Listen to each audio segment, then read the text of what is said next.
Yo, if you're looking for any help grinding anything on my team, whether it's level 40, unlimited, clutch time, or even triple threat, hit up the best and most reliable in the business, Cliff2_3 on Twitter.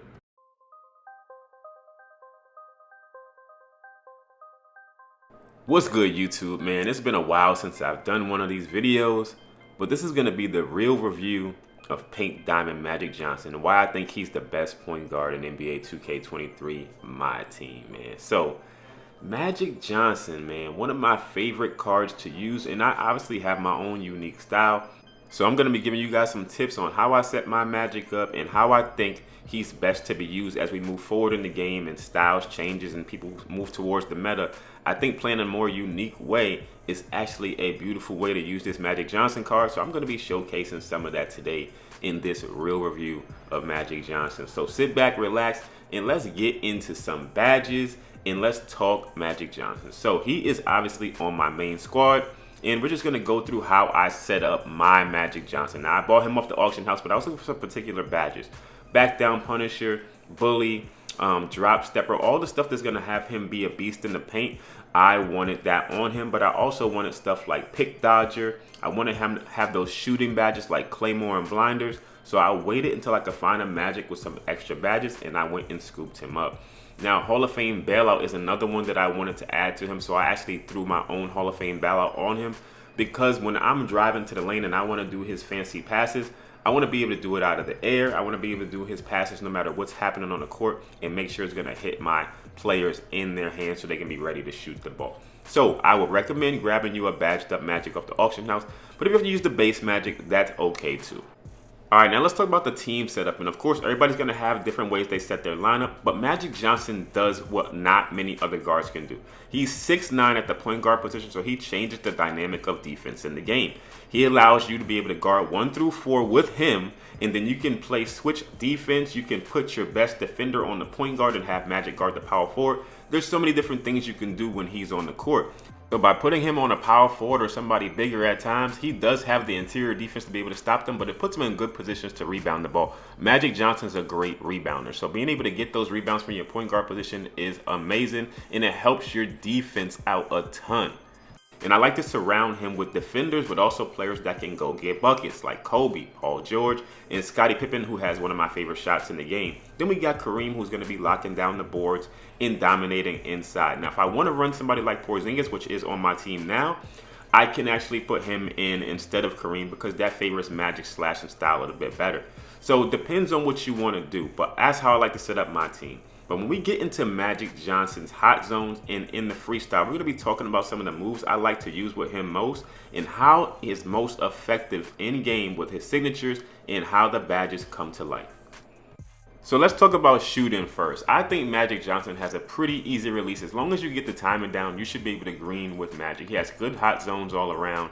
And players are more than likely going to leave you open because he does have a weirder looking shot. Just because it looks weird doesn't mean it is. It has like the same timing as somewhat like a Jason Tatum. And if you have those extra badges on him like Claymore and Guard Up, Blinders and stuff, you should be able to hit shots at a high clip with Magic. So don't be afraid to shoot jump shots with him because that will open up his game even more. If they're going to back up off of you around screens and stuff, you got to be able to shoot with him to let them know you're ready to green up.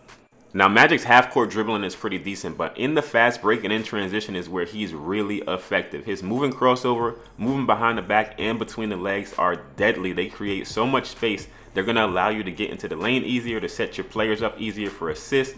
You're going to be able to do so much, especially if you know how to chain them together. I like to chain together the crossover behind the back, between the legs behind the back, or double behind the back moves when I'm driving to the basket to allow him to get in the lane for easy buckets, easy assists. If you chain them together fast enough, his moves will stun even the best defenders on the court.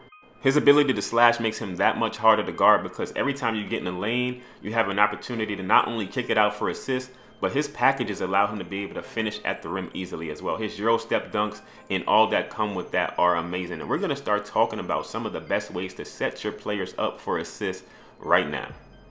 Now, one of my favorite moves to use with Magic Johnson when I'm driving to the basket is the Euro step. His Euro step layup, Euro step dunk is a great way to create with him.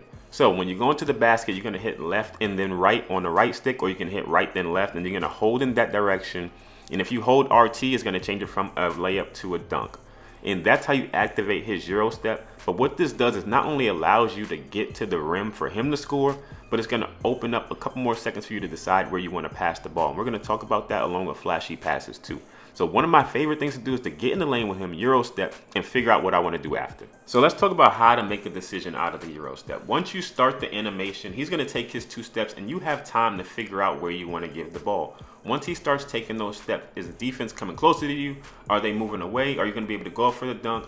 Or do you see it opening on a 3-point line? You should be diagnosing all that stuff before deciding to hit pass or flashy passing to get it out. And of course, you don't even have to pass the ball. If they give you the opening, you just want to take the basket. If you have an open lane to the basket, take it. But that just opens up his ability to pass even more, because now you're going to have people collapsing down on you, open you up to throw alley-oops, passes out to the 3-point line, or to start throwing your flashy passes. Now, to use flashy passes with Magic, you're going to tap circle twice.